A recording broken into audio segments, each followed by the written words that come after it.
Tout simplement, mon discours aujourd'hui, il est dédié à toutes ces personnes qui font partie de cette dynamique de se dire qu'est-ce qu'on a apporté dans le monde. À toutes ces personnes qui sont dans cette illusion. Alors tout simplement, vous êtes dans l'illusion de ce que c'est la vie réelle. D'accord? Je pense que la réalité de la vie et de la réussite, ça commence par le travail. Alors je vous dirais vraiment, à partir de maintenant que vous repartez, c'est de travailler. De travailler, de vous réveiller. Je pense qu'il est important que vous ne soyez plus spectateur de vos incompétences. Je pense qu'il est important que vous vous remettiez en question, que vous travaillez sur votre personne. Et notamment, ça va travailler sur votre état d'esprit, votre mindset. On parle souvent de mindset, et c'est ça le mindset. Et ensuite, ça va avoir des répercussions sur votre conscience et votre intelligence.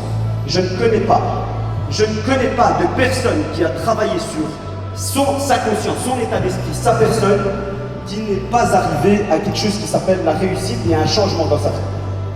Vous savez, Gandhi, on retrouve tout le temps ces phrases où Gandhi dit « Soyez le changement que vous voulez voir dans ce monde ». Et Martin Luther King a été porté par ce message. Nelson Mandela, lui aussi, il a été le changement qu'on veut voir dans le monde d'aujourd'hui, celui dans lequel on vit. En tout cas, je vous dirais, les amis, ou spécialement plutôt, travailler, parce que c'est seulement le travail qui va vous amener à cette réussite et à ce changement. Si vous voulez voir un changement, commencez par travailler sur vous-même directement. D'accord? Vous savez, le travail et le talent se sont disputés un jour la réussite. Et alors le talent disait au travail, tu sais la différence entre toi et moi, c'est qu'aujourd'hui, moi je suis arrivé à ce que tu es arrivé, mais j'ai pas dû faire tout ce que tu as fait. Et alors le travail avec un sourire narquois lui dit, tu sais la différence entre toi et moi, c'est que si tu tombes un jour, tu ne sauras pas comment te réveiller, tout simplement parce que tu ne sais pas comment faire, parce que tu ne l'as pas fait.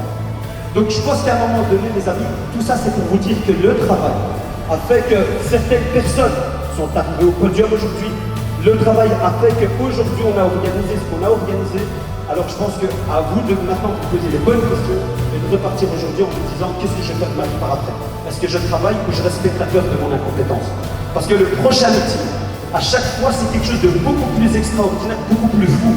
Et le prochain meeting, je n'ose même pas imaginer ce qu'on va organiser avec tout ce qui a été annoncé aujourd'hui, avec tout ce que nous allons faire à partir de maintenant.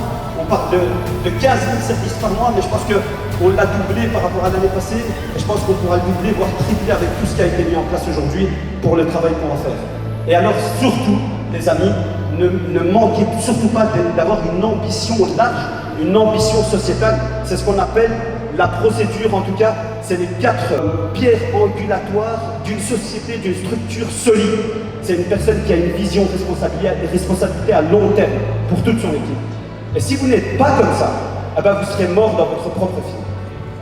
Et enfin, pour terminer, le dernier point, c'est d'être reconnaissant envers toutes les personnes qui aujourd'hui vous ont donné la possibilité d'être là aujourd'hui. D'être reconnaissant envers toutes les personnes qui vous ont donné cette vie, que ce soit vos parents, Dieu, la famille, peu importe, croyant, pas croyant, remerciez tout le monde. Et surtout, assumez toutes les choses que vous avez faites dans votre vie et ne regrettez jamais, parce que vous aidera à avoir le prochain choix en espérant que le prochain soit le bon. Donc les amis, moi je dis toujours à mes collaborateurs, je termine vraiment sur cette phrase, dans mes formations je leur dis toujours que la réelle naissance n'est pas lorsqu'on sort de l'utérus de sa mère criant à la vie, mais plutôt lorsqu'on met le doigt sur le projet de notre vie. Là on sait réellement quel est le goût de la vie.